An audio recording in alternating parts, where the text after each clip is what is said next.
Hey everyone, it's Brandy and welcome back to my channel, Brandy Janae's Bookshelf. Today I'm going to be doing part 1 of my April wrap up.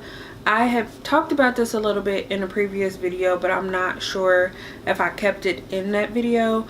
So if I didn't, I will kind of go into why I decided to try to start splitting up my wrap ups again.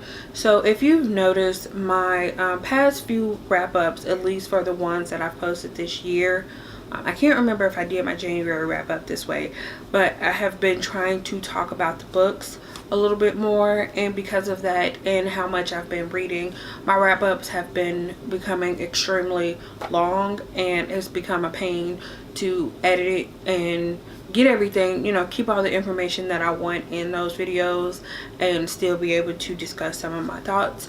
So I figured this month I would do a trial run to see if I can split it up into 2 parts, still have like a decent wrap up, but not have it be too long and too much to edit. So you guys can let me know how you like this. I have been also considering if this is still too much doing weekly reading wrap ups, but I know my reading varies so much depending on my mood, so I know I won't always have a whole lot to update at the end of a week. So that's still a little up in the air, but you guys can let me know how you feel about me, like I said, splitting my wrap ups into 2 parts. But for this month at least, I am definitely going to be trying this out, and as you can see from the title of this video, and like I have said, I'm here to do part 1 of the wrap up for April. So for this first part, I have 17 books to talk about. It might go by a little fast because the majority of my reads for the first half of the month were rereads, so I'm not really going to get into, you know, a whole bunch of details because I have talked about several of these, or my rereads, I have talked about them several times in different videos since I've started my channel, so I'm not gonna, like I said, go into too much detail. So I'm actually going to start with the rereads, and then I think I'm gonna do all of the new books, or the books that I've read for the first time, in the order that I typically do. I'm going from my least to my highest rated, starting with my biggest reread that I had at the beginning half of April. I reread the majority of the Skip Beat series. I think I mentioned this in my March wrap up actually, which I posted just a couple weeks ago.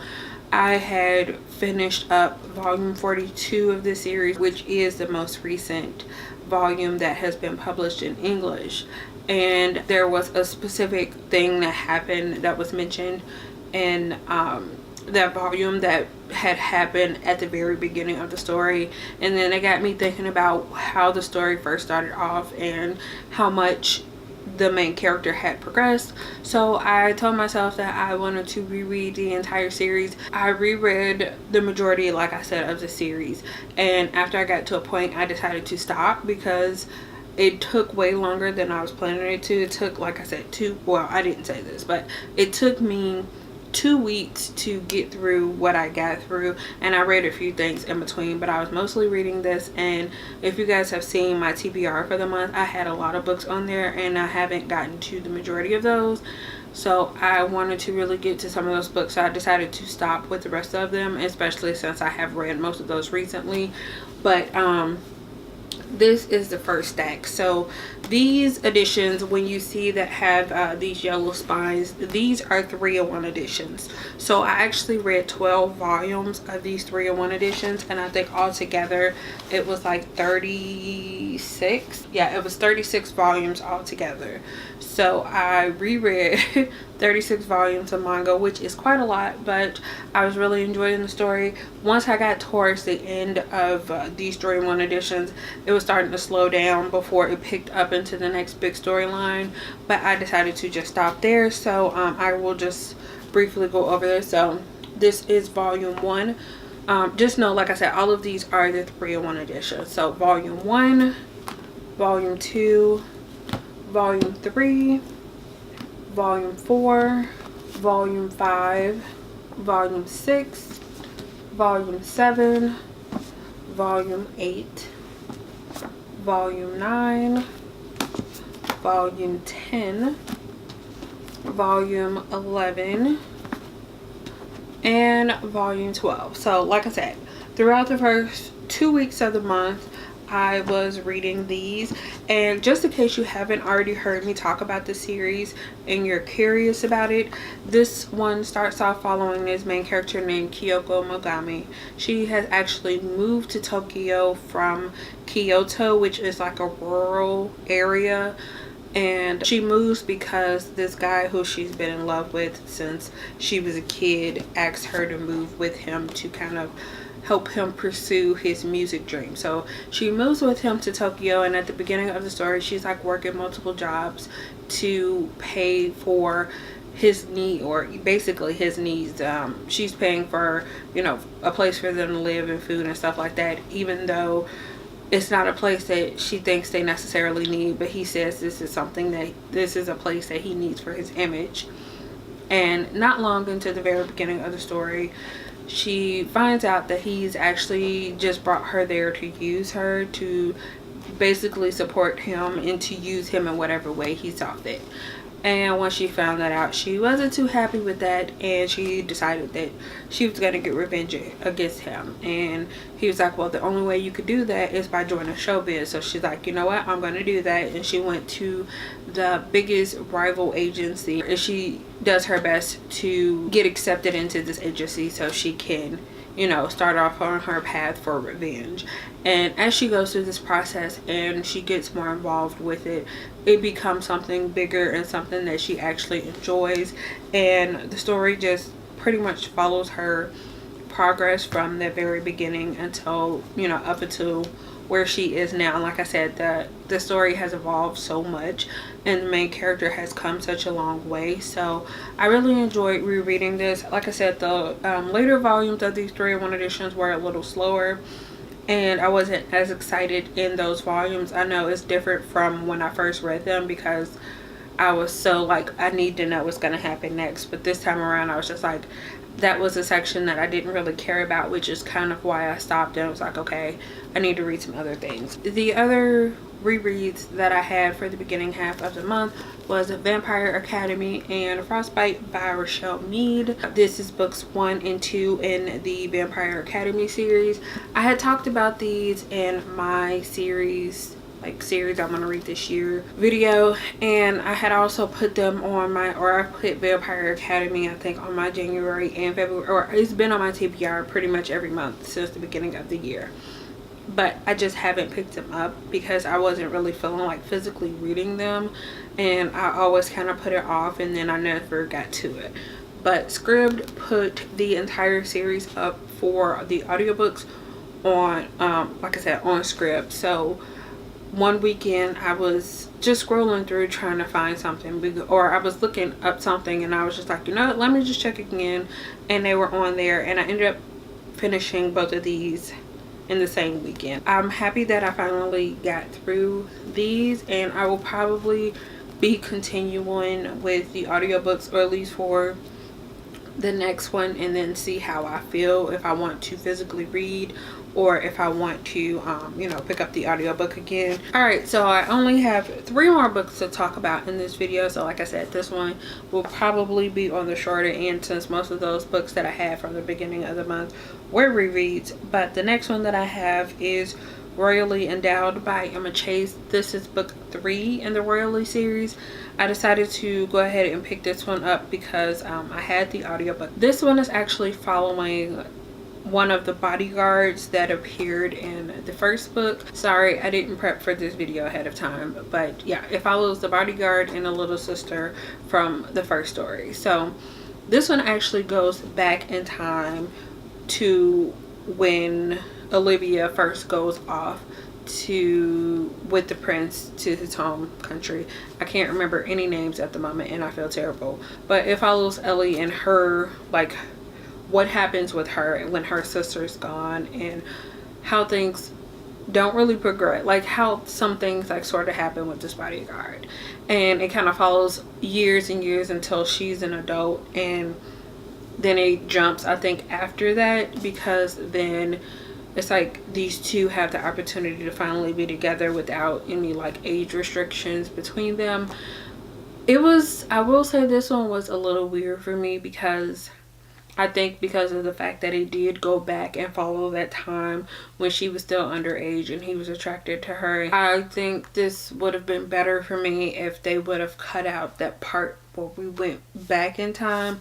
I get why some of it was done to get a little bit more backstory about Ellie and Olivia's home life and how Ellie was specifically affected by their father and him being an alcoholic, and how him being absent since their mother died, how that has affected her and how she has developed from things that have happened. But I think that made it a little weird for me.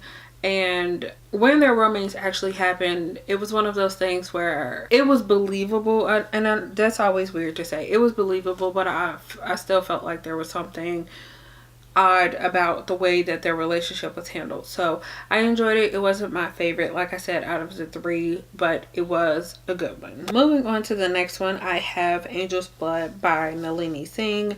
And this one I also gave 3.5 stars to.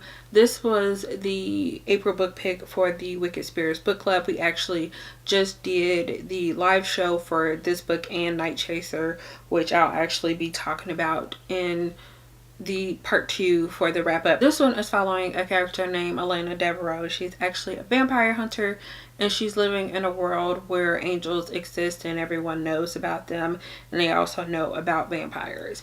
In this world, the archangels are the ones who make vampires. Every so often they go through this whole process and they decide who gets to become a vampire, and there's a whole system to that. The humans have the option to, you know, ask to become a vampire. And with this, they have this, like, I think it's like 100 years of servitude before they're free to do whatever they want. And that's part of the agreement to be turned into a vampire. And Elena is the one that's hunting down people who disregard that contract that they, you know, agreed upon. And she works with the angels, or works through this company for the angels, to track down these vampires. And at the beginning of the story, she's kind of forced into taking on this job where she has to hunt someone down. She doesn't really, or she's not really given a whole lot of information, and she doesn't really know what's going on, but she knows that it's big and it's really serious. She ends up working really closely with one of the archangels, Raphael. So we're following her as she's getting to know him, and as they're hunting down this person who he has basically told her that he needs her to hunt down for him. This one was another one. I enjoyed it, but it was also some things, like, I had some reservations about it. I found some things a little predictable, and there were, I don't know how to explain, the romance I enjoyed, but at the same time, at the beginning of it, I was really questionable. I have some more thoughts that I give in that live show, which I will link, and it's also on my channel. It should be there. There's like a thumbnail which has the 2 books, so you can go check it out to hear more of my thoughts, as well as Amanda and Lauren's thoughts as we discussed the 2 books. I think because we talked about it, all my thoughts kind of just left my head, and yeah, that sucks. But I like this one, and I will be continuing on with the series. And the last book that I have to talk about in this video is My Brother's Husband, Volume 1 by Gengaro Tagami. I'm not really sure if I'm saying the author's name right, but this one is following this character named Yachi, and he is a single dad to his daughter Kana. So that's Yachi, and that's his daughter. And one day this guy shows up at his house, which is Mike, and he's just like, hey, I'm your brother's husband. His brother had recently passed away, and he hasn't really talked to his brother.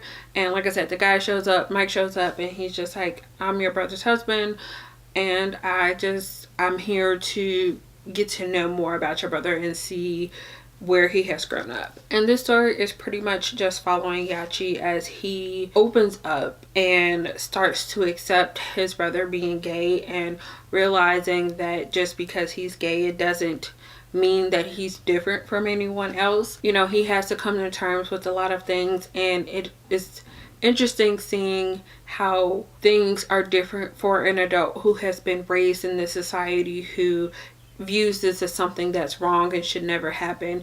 And then seeing his daughter Kana, she is completely open to the idea. She's just like, oh, what does that mean? What does that mean? And once she gets something explained, she's just like, oh, okay, that's fine. Moving on to the next thing. And Yachi had to battle with himself about that, because he sees Kana, he's just like, you know what? No, I don't want her knowing about these things. That's not right.